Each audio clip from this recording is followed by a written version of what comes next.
వాస్తవంగా చర్చా వేదిక అంటే మొత్తం ఆరోగ్యం మీద చర్చ జరిగింది. వాస్తవానికి ఇక్కడ డిఎంఎన్హెచ్ఓ గారు కానీ కోదండరామ్ సార్ కానీ అసలు ఆరోగ్యం ఎలా ఉండాలి, ఎలా ఉంటే ఆరోగ్యం బాగుంటుంది అనేటువంటిది ఇక్కడ మంచి విషయమే అదంతా కూడా.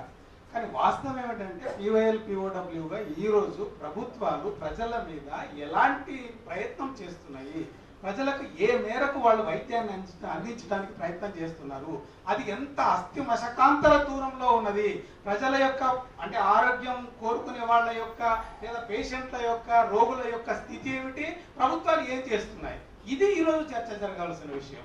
వాళ్ళు ఒక మాట చెప్పారు, మీకు చాలా ఓపిక ఉండాలి, లేకపోతే బాధ్యత కొంచెం ప్రభుత్వమే ఉండాలని మనం కోరుకుంటున్నాం, ప్రభుత్వ ఆసుపత్రులను బలోపేతం చేయాలని కోరుకుంటున్నాం, కార్పొరేట్ ఆసుపత్రులను నిషేధించాలని మనం కోరుకుంటున్నాం. మనం వైద్యుల మీద ఆసుపత్రుల మనకు లేదు, ప్రభుత్వము డాక్టర్లను పెడతలేదు, ప్రభుత్వము టాయిలెట్ సౌకర్యం పెడతలేదు, ప్రభుత్వము నీటి సౌకర్యం పెడతలేదు, ప్రభుత్వం ఎలాంటి సౌకర్యాలు లేకుండా నమ్మకం పెంచాలి, ఓపిక ఉండాలి అంటే ఎవరికి ఉంటుంది ఓపిక? ఎట్లుంటది? చచ్చిపోయే మనిషిని ఓపిక పెట్టుకొని ఎమర్జెన్సీలు పెడితే ఎట్లుంటాడా మనిషి? నేను నిన్ననే ప్రదీప్ మేము అందరం కలిసిపోయినాం, ఒక మనిషిని 1 గంటకు తీసుకుపోయినాం గాంధీ హాస్పిటల్కు, 6 గంటలకు బెడ్ మీద మేము పడుకోబెట్టినాం ఆ మనిషిని. అది ఎంత అంటే ఆ మనిషి క్రియాటిన్ లెవెల్ 6.9 ఉంది, ఆయనకి మూత్రం రావట్లేదు, అసలు బతుకుతాడో సస్తాడో ప్రైవేట్ వాడు చెప్తే మేము వాడికి తీసుకుపోయినాం, మేము మాట్లాడి చేస్తాం కదా. ఆ మనిషిని 1 గంటకు పోతే 7 గంటలకు నేను ఇంటికి వచ్చిన, అంటే 6:30 దాకా మేము అందరం కూడా గాంధీ హాస్పిటల్లో మేము సూపరింటెండెంట్ గారిని ఆర్ఎంని కూడా కలిస్తే ఆయన ఏం చెప్తాడు, నేను ఫోన్ చేసి చెప్తాను అంటాడు.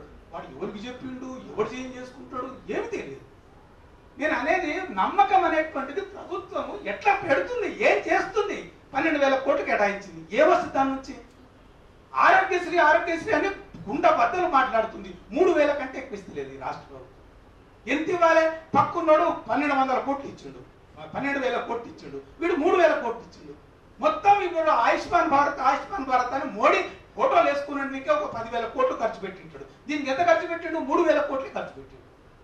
మనం అడుగుతున్నది ఏమిటంటే వాళ్లకు రావాలి, ప్రజలందరూ కూడా ప్రభుత్వం మీద పెంచాలంటే కేసీఆర్ కింద పడితే యశోద హాస్పిటల్ కాదు, గాంధీ హాస్పిటల్కి రావాలి. గాంధీ హాస్పిటల్కి వస్తే నమ్మకం వస్తుంది, నేను పోతున్నానే మీరు ఎందుకు దాస్తారు, నేను దాస్తే మీరు దాస్తారు అని అనగలగాలి. రేవంత్ రెడ్డి పోవాలి గాంధీకి. కోదండరామ్ సార్ చెప్పిండు ఒక మాట, ఏమని? నేను నిమ్స్కు ప్రయత్నం చేసి 15 రోజులు డేట్ ఇస్తున్నా, మరి మాకెవడిస్తారు డేటు? లేదు నిమ్స్ లో కూడా నేను అదే సార్ చెప్పిండు, నిమ్స్ లో నేను మాట్లాడి నిన్ను చేరుస్తా 10 రోజులైనా పర్వాలేదు అన్నాడు. మరి నిమ్స్ లో నీకు బెడ్డే దొరకకపోతే, గాంధీలో నీకు బెడ్డే దొరకకపోతే, ఒక రోజు రాత్రి 11 గంటలకు ఒక ఆయన ఫోన్ చేసిండు, నేను గాంధీకి వస్తున్నా, ఇక్కడ బెడ్లు ఏమంటున్నారన్నా, వచ్చినా ఎవరు బెడ్లు ఏమంటున్నారు, ఏడా గాంధీలా, నిమ్స్ లో కాదు.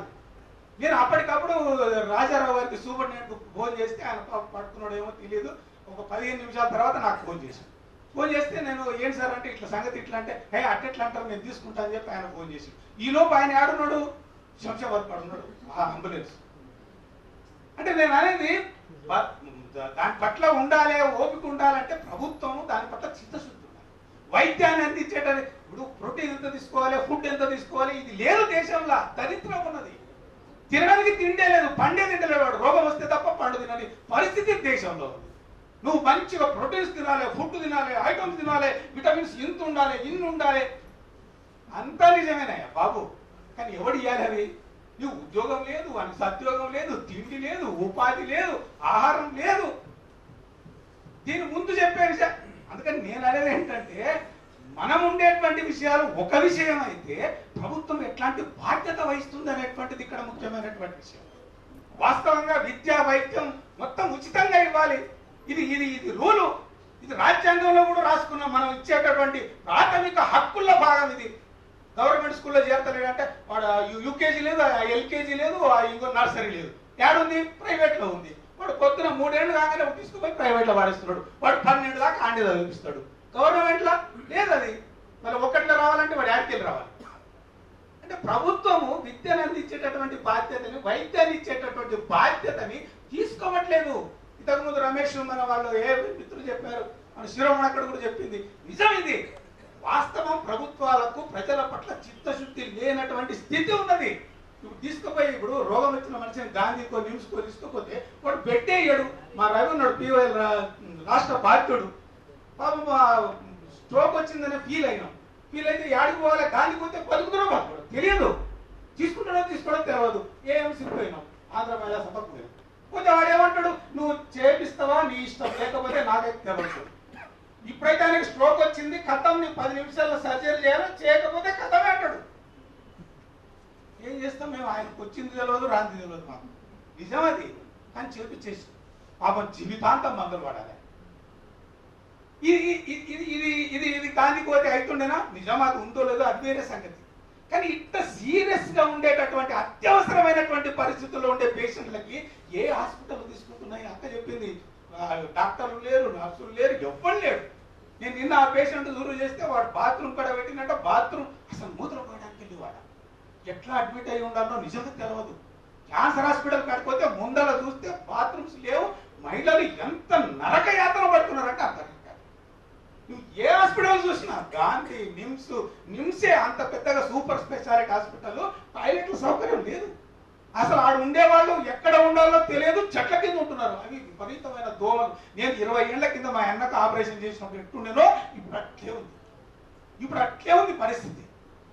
అంటే ఇంత దుర్మార్గం అనేటువంటిది మేము అనేది ప్రభుత్వ ఆసుపత్రులు డాక్టర్లు ఏమో చేస్తున్నారు అని కాదు, ప్రభుత్వం బాధ్యత వహిస్తలేదు.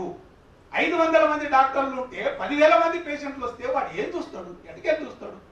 చూడండి కదా, మేము ఎమర్జెన్సీలో ఉన్నాం, మొత్తం ఎమర్జెన్సీ కేసులే. వాడు వచ్చి చేయడానికి 6 అయింది, వాడు ఉంటాడో లేదో తెలియదు. చాలా మంది చనిపోయి ఉన్నారు అన్నే ఎమర్జెన్సీలో, గాంధీలో. మొన్న ఇది వారం రోజులు కాలేదు.